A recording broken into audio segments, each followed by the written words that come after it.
Blessings, family. This is yours truly, Apostle M. Anthony Evers II, Senior Servant of the Embassy Deliverance and Worship Center. Now, listen, I'm having a moment, a reflective moment, if you would, where I am looking into where God has brought us into this season in terms of our prayer watch, as well as what He has been saying to the church. There's one particular theme that has been recurring that is the last thing on my spirit at night and the first thing as I wake up in the morning, where God is dealing with me on posture versus position. Posture versus position. Posture, if you were to look it up, it could be the way that one sits, the way that one stands, the way that one places themselves, the way that one walks. It's a presentation.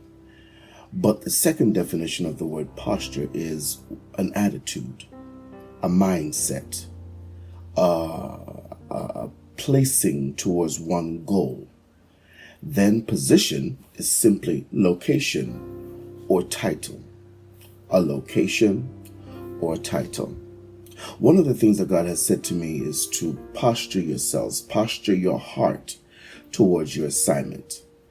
And in posturing your heart towards your assignment, you will then change the position, or you will ensure the position. Such as when you look at someone, let's say, running for a government office, they posture their heart, their mind, towards the assignment of that office. I'm going to run for office. I'm going to endure all that this campaign will bring. And in doing so, I am now setting myself, aligning myself up with the picture of what my office entails. In other words, if I'm running for president, I'm going to start looking presidential before I become president. I'm reminded of Joseph. Joseph was born for greatness. Out of the Bible, although his position at the start was questionable in the eyes of men. He started off handling simply sheep, but his posture of being a shepherd changed his position. Why? Because while he was out there handling sheep, he was out there dreaming. And while he was out there dreaming, he was out there communicating with the true and living God. That then positioned him to go through some trials. It then positioned him to endure some hardships. It then positioned him to end up as a ranking member of the government. He was the king's right hand. We have to take a different look when it comes to our assignment. Oftentimes, we want the blessing that comes with the assignment, but the struggle that comes into play required to handle the assignment is the next thing that we have to endure. We have to look at carefully. We have to deal with. We have to handle. Can I ask you this question? What is your attitude towards your assignment? As a pastor, I found that I had struggled for some time in handling the ins and outs of pastoring. We recently heard of a young man who was a pastor, associate pastor in a mega church, and seemingly on the outside things were great, but he ended up taking his own life. And as I look into this theme of posturing versus position, posture versus position, I stop and I think to myself of the hardships, the struggles that I have endured as a pastor, because you'll find that as a pastor, you'd want the best for people, and sometimes you want things for people that they don't even want for themselves. You want things for people that they don't want for themselves. And at times, if the servant is not careful, the posture towards their assignment, the attitude, the mindset, the spirit, the approach will oftentimes become discouraging. Become discouraging to the individual. Your posture can discourage yourself. How about we sit there for a moment? Your posture can discourage yourself. So you already have outside influences that are distorting the vision. You have outside influences that are delaying your position. You have outside situations that even threaten the position, threaten your calling, threaten the title, threaten what you're supposed to do. And you already have the external forces. Now you have to deal with the internal forces. You have to now deal with the internal forces. So I realized that I could identify in some regards to this young man, because there were some rough days in my life where I wanted more for the people than at that time they may have wanted for themselves. I was ready to go to a place that God had called me to, and the people were not ready to go, or some of the people were not ready to go. Hear this, some of the people were not called to go, yet I was forcing them to go to a place that they were not called to be. Forcing them to be at a place that they were not called to be. And as such now, I had become distraught. I had become so downcast. I had become hurt and endured hurt from those who came, sucked up resources, time, impartations, and then left.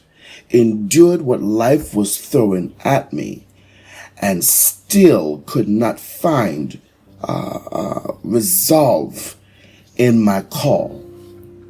And that then caused me to change my outlook towards my assignment. I started to hate what I was called to do. Wow.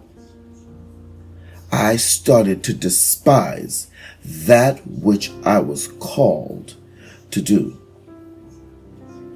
And here's what I found out. When I watered the ground around me with the pain that was inside of me, nothing could grow on the outside. Joseph led the way. He would not allow the external forces to distract his inner self.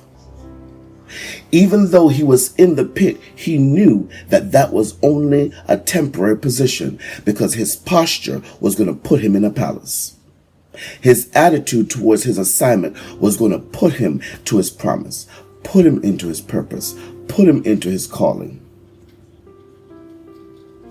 I then had to go back to God and change my posture.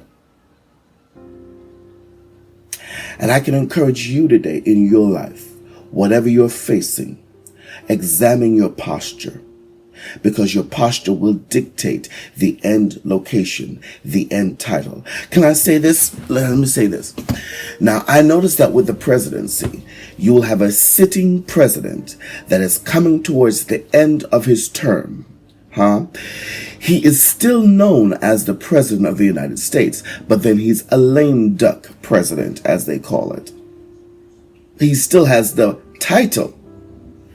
He still has the position, but his posture may change somewhat. But then when he has determined within himself that even though the legality of the Constitution dictates or should dictate how his posture is, the fact is, for all the years that he was president, he walked like a president, talked like a president, acted like a president, acted like a leader. So at that point, he cannot be anything else. His posture then dictates his title. Because from then on, regardless of whether or not he holds the office of being the official president of the United States, the fact is his posture dictates that in perpetuity he will be called Mr. President.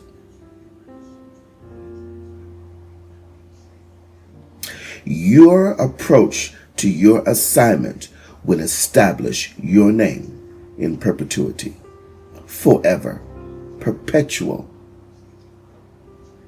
forever.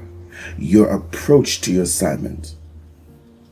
So now, those are several messages wrapped in one. Number one, we want to be careful how we approach our assignment.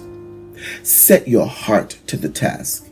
If your assignment is to pray, make praying your passion. If your assignment is to clean, make cleaning your passion. If your assignment is to help, make helping your passion.